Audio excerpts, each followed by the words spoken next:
na ya pebere ato yensa de afre san krofo ni nyina mu no mastena se ye o mahya se ye san nsem ni mu na panipa yo no na we dwam training ma public account committee onomnyamfo abena ose asare abo panipa yo no na Northern Development Authority NDA adwumako no oda no owura Dr. Emmanuel Abere Inga wabono abaso yi pa se papa no mampani di bresha ni sta no bae no onye na so na omonhwemu na afen krata auditafo de abeto omani mu ekiremu a na papa no kɔ hɔ no enima bia na entwa yi hɔ no wahwɛ edi nhyepa agu akwan so ne dei okɔ Northern Development Authority hɔ no a enima etimi kɔso na we nyina ye mamba pa adwumadi na wodie ni sɛde be ya enima betimi akɔso edi amaga 19 papa ya fasi ne ho so a ɔno anka suta etu saa na mo no oromnyamfo abena ɔsɛe asarefa akonya no so ɛka abanwumoko ni omo a yedo motuatu abanwumoko ahodoa no se omo hwede papa ya yenu omo nsua ebi wo no mo se aban adwuma enyem adwuma sɛ ya na oyi nani ɔse saa suban na ya ne ka ho no emmoa emma oman Ghana enyem ahodoa ya aban de ya ntimi enche ti wosre adasane ewiase nyina ne Ghanafoɔ ye da nwoko ahodoa no titiri na abanwumoko no ye wesi betimi asua bibi ede afrimu sat by you before these people, the one in blue. May I know his name and his designation, please? Speak into a microphone.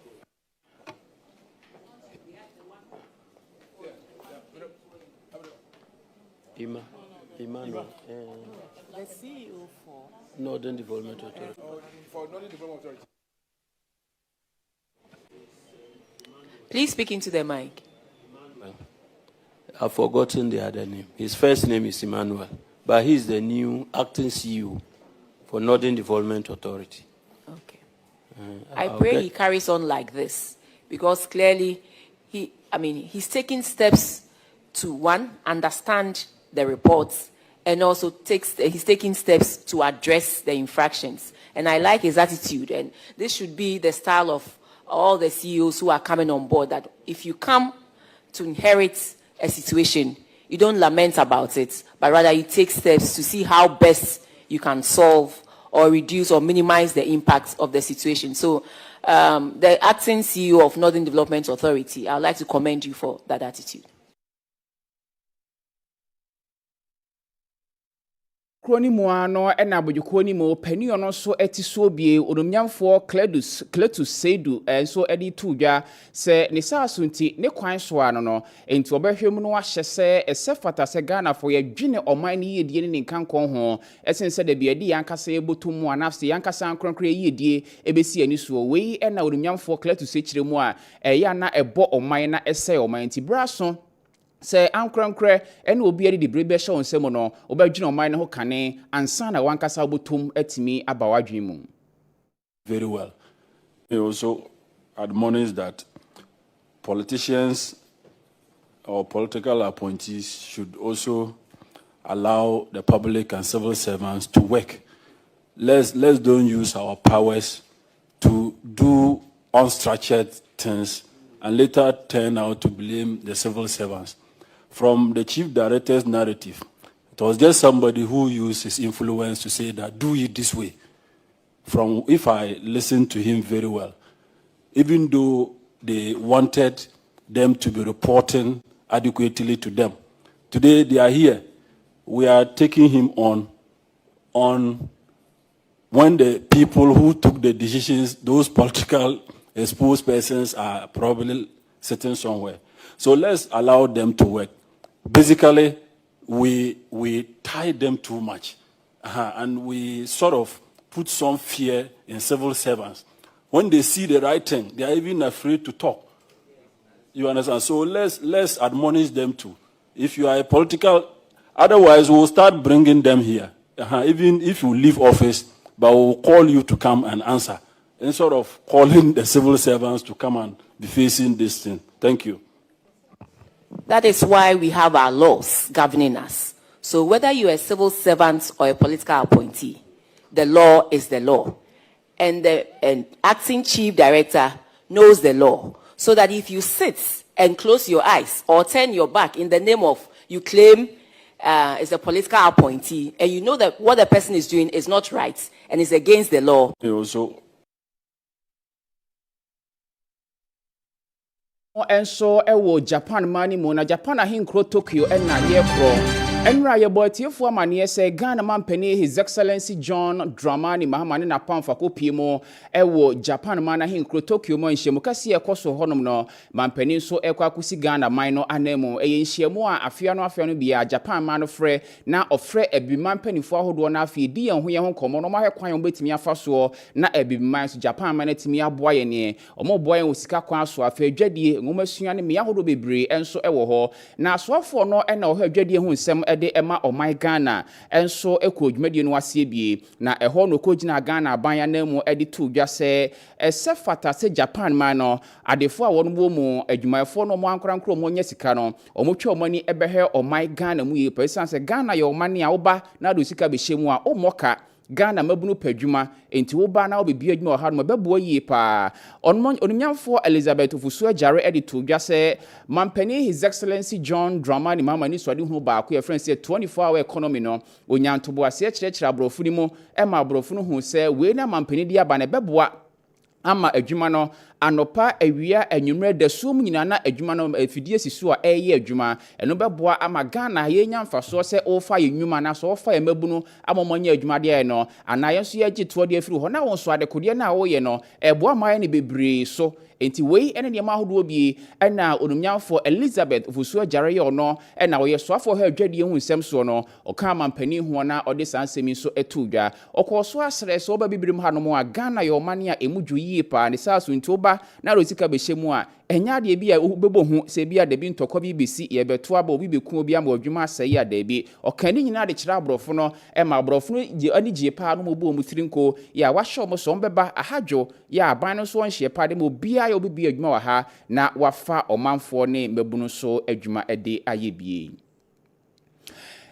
Ani de ani kiremo ewo ensemfromo na panipa yo no na Ghana nsentrofo kuba tan odaya no Ghana Journalists Association Owura Albert Jomfo one prosipani yera COP Christian Teteyehuno akwakohia na enhyemu ni mu no kwane a nsentwerefo ene aprosifo na bambofo yebetimi ato kese na for my Ghana bambo mu nsimetimi adimu yi pa esan so wese ne nsentwerefo yedi edwuma no a ebasa asembia hintane ade a ye ne ekoyi ema eba abonten na onhwemu esefata se bambofo ni prosifo yefa hono motimi akoye na nso na num ho obehwe na bi abambofo aprosifo asembi na asie na nsentwerefo ye kwa kofa bi diaba na aprosifo no aka se eboye ne ade na aka mo bi moye na bra be patent kwa no na nso ne aprosifo ne bi wono mo a na omoye nsentwerefo yakayaka de ne ade we eka ho bi ema onumnyamfo Albert Jomfo gina nsentwerefo nyina na mu ede to prosipani yera COP Christian Teteyehuno ni mu se ensako na ensaba dwumadi edie no ye ne prosifo na edie tikoba se bi aprosifo yakayaka de omo tete na se ye gya adwuma no bo omo nko aso ha na kwa akoye de ne de mo mtu osre se prosifo ene nsentwerefo beto kese pan fasodie wo mu na aboa ama dwumadi edie no aka ho bi ama Ghana bambo mu nsem so atimi adimu. The police, or should I say the IGP, has shown much commitment in resolving the impasse between the security and the media, and we must commend you for that.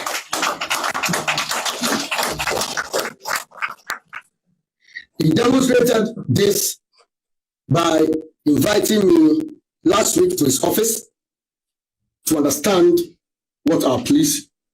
are, to understand the demands, what we expected of them, and to iron out and clear the air on certain issues that have been raised. He assured me that, Mr. President, never again, this is not going to happen again under my tenure, and that I'm going to make sure I broker peace and also iron out whatever issues so that the marriage between the two institutions or body can continue, and also assure us of a very good working relationship between the media and the police. All we need is the security and safety of our members. Na enkomodie nyina nyame ya adomo akwati abato mpesua so by election beba so no ho nkomo na afi ohwede ekoso ablekuma north na centrofo ankasa wono mobro ye ma prisifo ye yakayakade no ho afutuo na yempanifo ekutue no achi no na COP Christian tetaye hu no ye ono so ne da Ghana prisisadom no ano no so eje sempa na ohye Ghana centrofo bo onam ye pani so de to yanimu se yanka yakomanto ye yemu na prisifo de nhye pa egu akwan so se nyame ya adomo a by election akese da yanimo akwati abato mpesua so de ne tamale central nyina no ibetimi ahwe apoban ama yedie ni prompromi asundwe atinya ba mu nti no omo ye omadwuma ombehwe no aboy ho ban ebra no bia to decide on action to take. So within the shortest possible time, we have to withdraw this policeman officer. And quickly, we also, what we did was that we have to interdict him. When you are interdicted, your uniform is taken away from you. You cannot go back to work. But there's rumor going on that we have just transferred the policeman from where he is to another police station, which is never true. It is not true. When you are no more holding a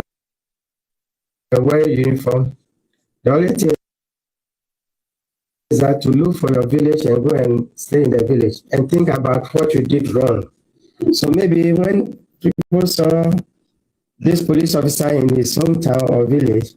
they thought that he has been transferred to his hometown, or we have asked him to come and hide over there. It is not so. It's on interdiction, and when you are interdicted, we go through all the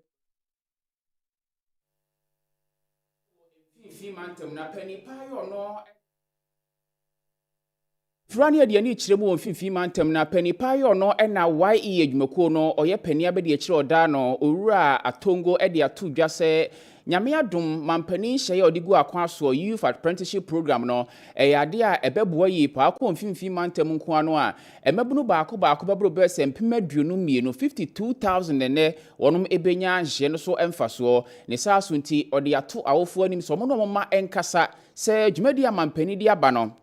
omudo won behemu yi pa enso aboa ama eniema koyi owura atule Jacob Adongo ni nsemi to dwa branch ye kese so na mpanimfo ekwan obetimi afaso na afi mabuno mu mfimfi mantem no youth apprenticeship program se oba besua nsano dwuma opon ho a wankasa de akobie odue no kura otire yi a aban besa ma osika ma de ahyase no mabuno mu mfimfi mantem so eduom ho behemu bi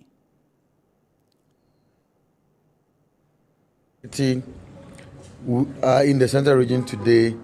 to kickstart our national apprenticeship program that was promised by His Excellency John Dramani Mahama during the 2024 general elections. We promised to ensure that we provide training for the teeming young people who are not in education, not in employment, and others that who are also completed school and are not getting jobs. This program will provide them with immediate jobs. So as you would see in Cape Coast here, we are training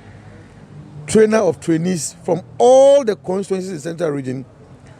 Over 10 apprentices each from the constituencies are here to be trained. They will in turn go to the various constituencies and train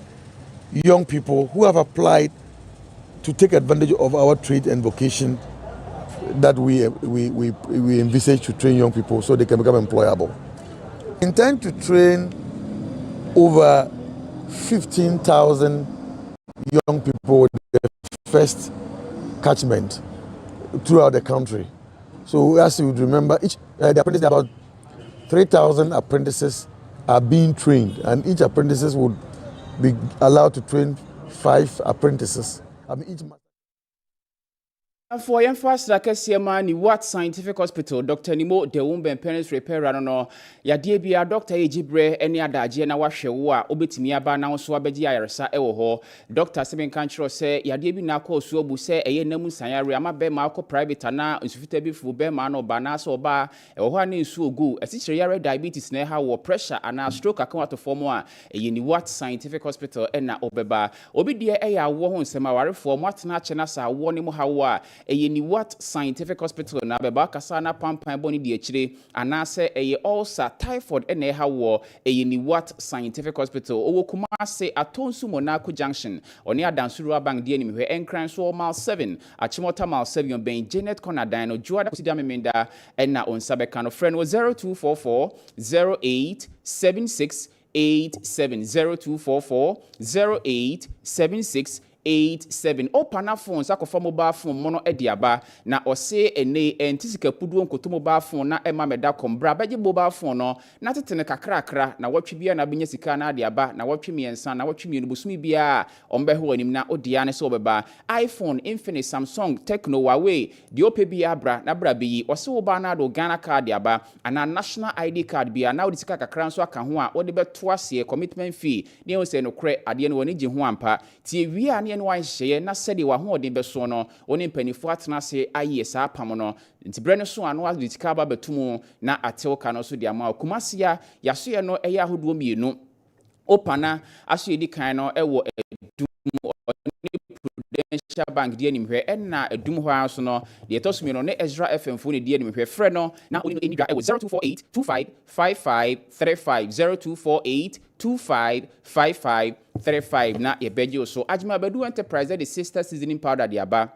ye de yenkwan ene abomo emanu so ye de yi pa eguma hodo miensa chicken flavor gold flavor and the beef flavor nti se ne opel de bia radwum na kwaje odi oba sima onu aduane wa bonten hotel restaurant na se wa na wonu awofie oni okunu ne omamodi a eye sister seasoning powder ene wo so kwaje me pa cho pedudu atoton de akumase adum pampa so pizza dwum batma dwum Roman Hill Kaseɛ Dubai so amedwom nyina won sabeka bi nkran so CMB okan hini makola won so kwa won sabeka frempani4 na yemfa bi meso mo 0243 535025 0243 535025 Divine Herbal Center for do tria herbal powder enso aba ho adanse na eba no depa me pa chokona kwaje odie eduro no obu wono mana pressure ene ha wo anase odie no akwakwa na mu sanade no akotie oba won sebu nsisi so eba na ya ose di akire anase stroke na kwato form a eye otria herbal powder na wose okona akokwaje enso ewo ho me pa cho odie no so betie gu nsuhie mu na wanumu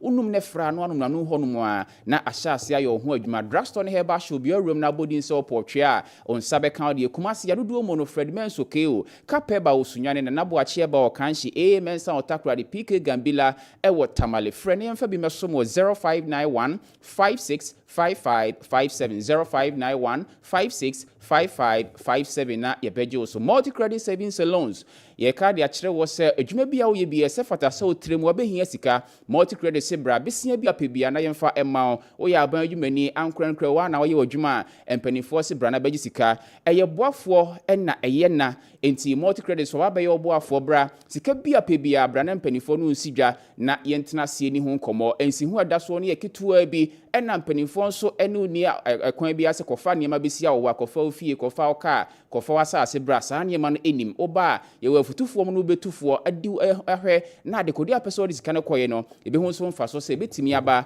na watimi abetua aka nyina ye branches ne dɔɔso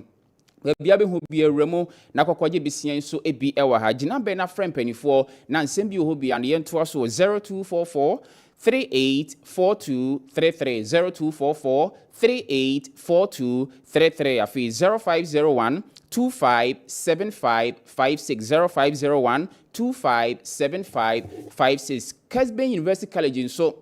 ye kwaje ntiti epa ne sua ho no ene nimde ewo ho Ghana Tertiary Education Commission for yatum kwada na atwe awahye nso no ma hyase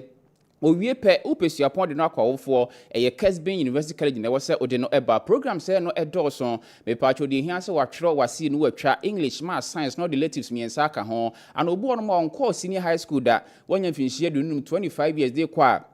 obetimi aba no be fa forms no no aba amyesua de kama pa kumasi ya performs bi ata bra Kessben fia wa Dumaseda House afi multi credit savings salons branch bia so sabeka bi ho Kessben Aseda Twin Towers on Crane Circle and Kessben University College main campus or continency any city campus we do so on sabeka frempany for 0501 6373 83 0501 6373 83 na yebeji osia dan ho aba na yede amro ne nsemo nsa kan so atoa mso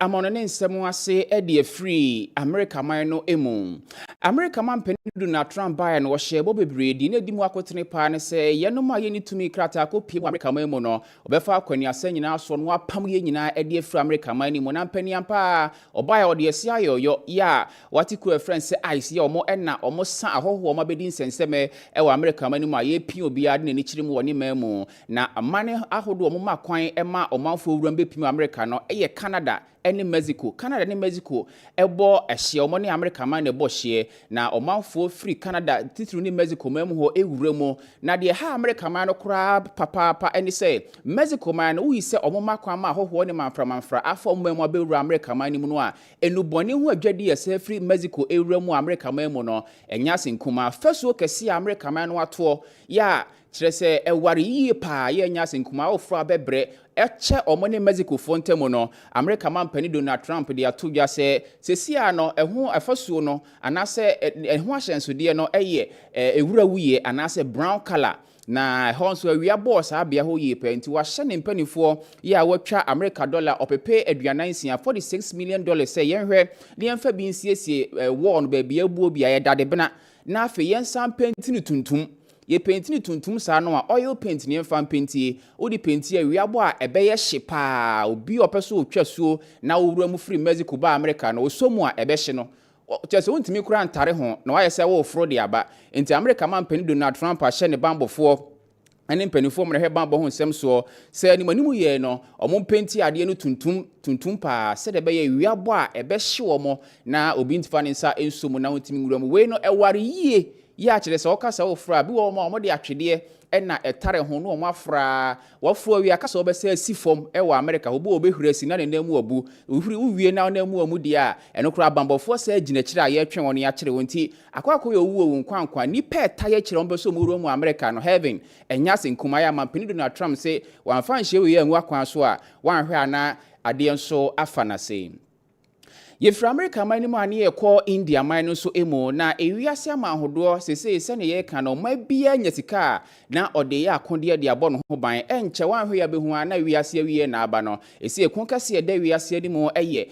Russia ene Ukraine fo ntoko egusu amampani Trump so ohwe kama asundwie ba no Israel ne Hamas fo okon Iran ne Israel so anche na esi o makama asundwie ba se India fo so aka omo ho na ntoko na fe na eba India ne China yo mane a omo nka firimre santini India ne Pakistan so mane omonka enso sa nkrofo nyina abohye ewiase nyina mane edoso no eye India ena afi China man no ena omodoso yi pa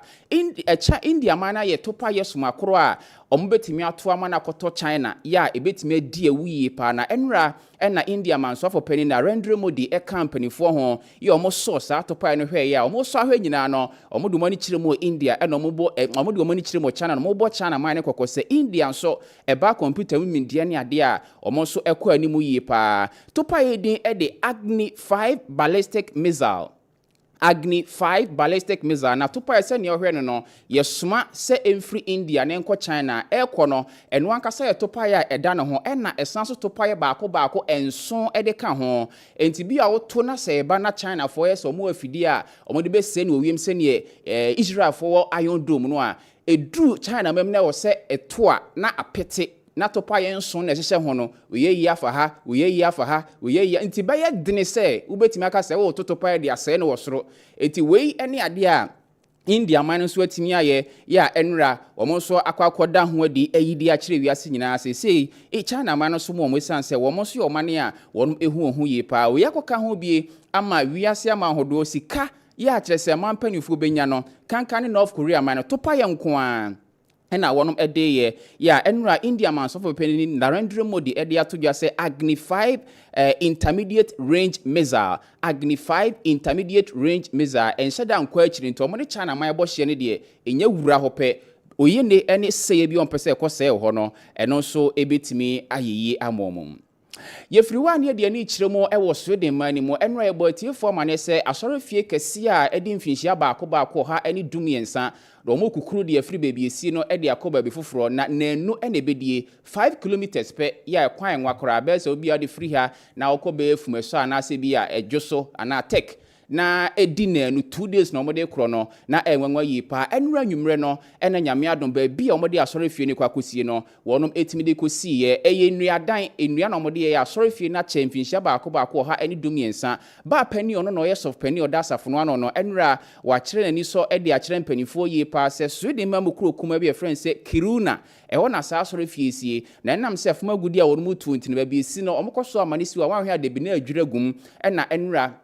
ananene nansa benado no mo hyase a wonom ehweye na omo ye kwan foforo kora de ma ahyen akasi mienu a ende so asore fie na edi free baby esie no ede ko bi foforo ntienra maame no ada omanfo ne mpanifo nyina ase se omabeka omo ho enso ewo ho yefriwa ne de ani kiremo ewo wiemu nhwemu ya ekoso ni mo na yekwa wiemu nhwemu ase ne de bi ekade kiremo no abode nyansape kane ne ye ka se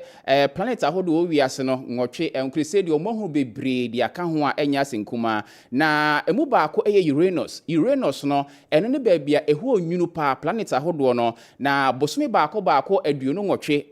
28 moons na etwa Uranus no ho ahia ya da bia etwa ho hia na empanifo ye wiemu nhwemu abamane se omasa hu bosome baako aka ho amana kwakoye aduonu nkono 29 na babeka ho ese ukọ ewiemu anase baabia wiase abode aseso frosensense no Uranus no eho yesi omonya abosome foforo baako aka ho a omode afidie na ehwe na baabia wo no ewa chiri ya enya senkuma na nso abrofo de atodwa se omonhwemu de nasa nweko no mo ye wiemu nhwemu no se ombekoso ade akiri na saa abosome ne nso omahwe ese abosome baako aduonu nwotwe a etwa Uranus no ho ahia no 28 months no omato bia din ebia omode din ama no enti de omahu no foforo yi afeno ba bepe nipa kora omode ni din beto no se nipa kora ye nhwemu ko hu ye ana ombepo obi ewa America ma no omode atono no afena mpanifo hwe no madwene ho na omapo obi a omode saa bosome no omahu no foforo ya etwa Uranus ehu hia no ombetimde saa bosome no enso ede atono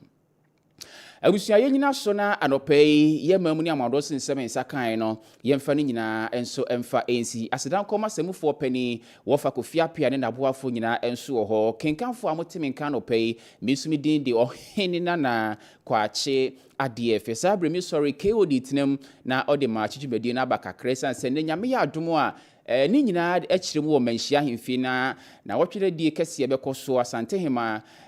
Kessben enso de ho agimbi ebeboa na yi bibia wo TV so free se ade ne behye dwumadi ne behye ase kosi na wi ye ne beini wo TV so ntino babia wo bia bomodin aka ye ho na mo nso ambetim no motie no ewo radio no so yadamo ase emamo eni tie eni hwa adehye.